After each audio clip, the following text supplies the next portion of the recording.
Good day, everyone. I'm Rhea from BSD Money, and today I'll be sharing my stand about the three big issues that our country is facing right now.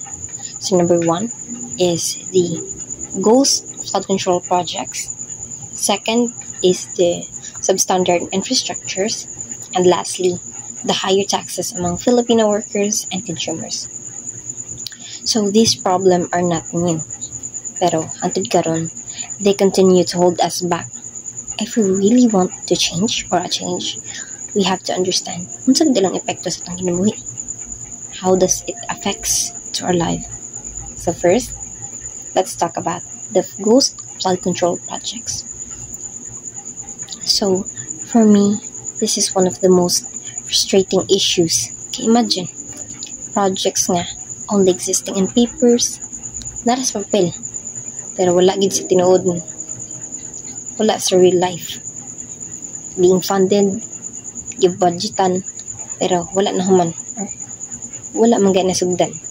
The money that should have been helped the people just disappears. Nawala lang tungod sa corruption, personal interest. So, ang pangutana, asa man padulong ang kwarta ang gikan sa buwis sa mga tao? We, the citizens, have the right to know. We deserve transparency. Every project should be properly monitored and reported to the public.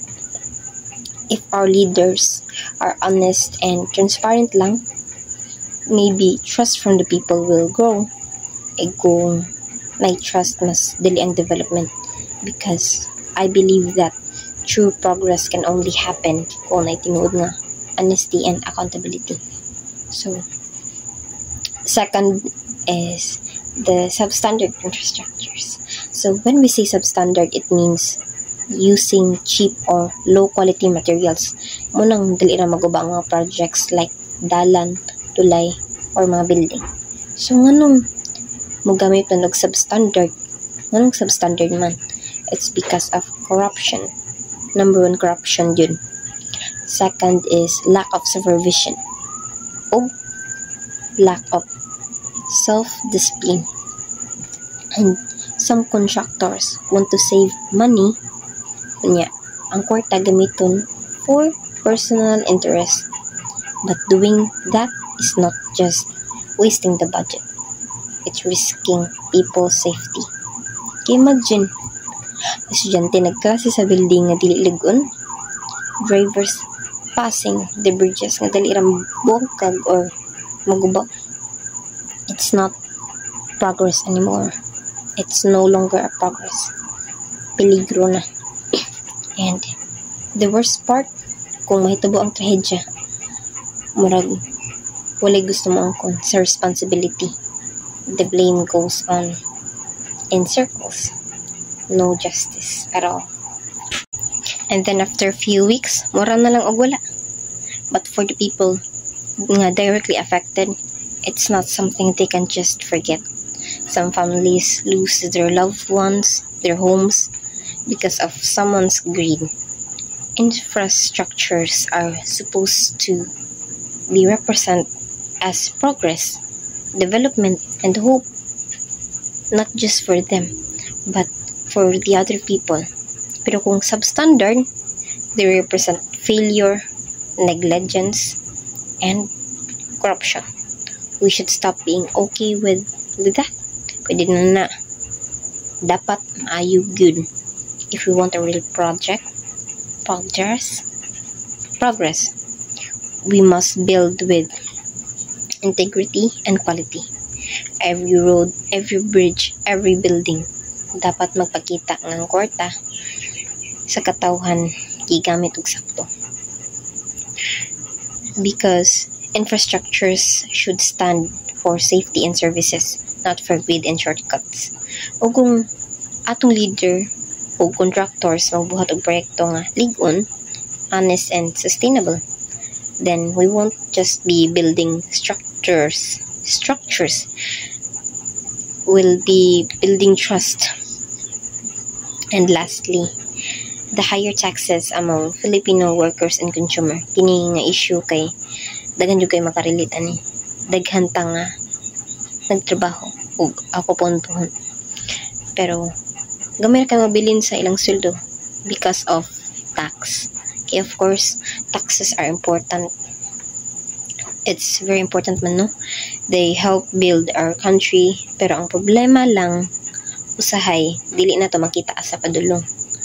So, every payday, makita na to ang deductions, wisay,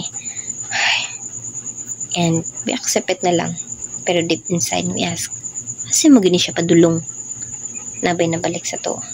Or sa mga sakripisyo, we keep paying, pero murag pareho ra gyapon ang resulta. Traffic gyapon, poor facilities lang gyapon, walay klaro nga improvements in healthcare o education.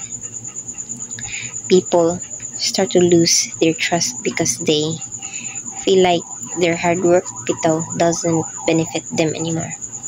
So, para nako lang, taxes should not be a burden. Dapat proud ta nga mabayan kay kabulot nga ang kwarta nga atong gigamit sakto para sa tanan. But how can people feel proud kung walay transparency and accountability sim sa kong giingon?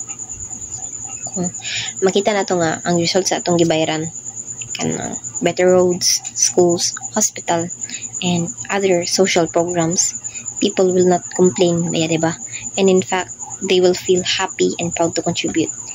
But all they see are news of corruptions, overpriced projects, o mga leaders nga walay klarong action. It's natural for people to question and feel tired. So, for the government, the message is very simple. If you want citizens to pay taxes willingly, show them results. Show them sincerity. Show them every peso counts. Because when people trust the system, they will cooperate. Not out of fear, but out of patriotism and hope.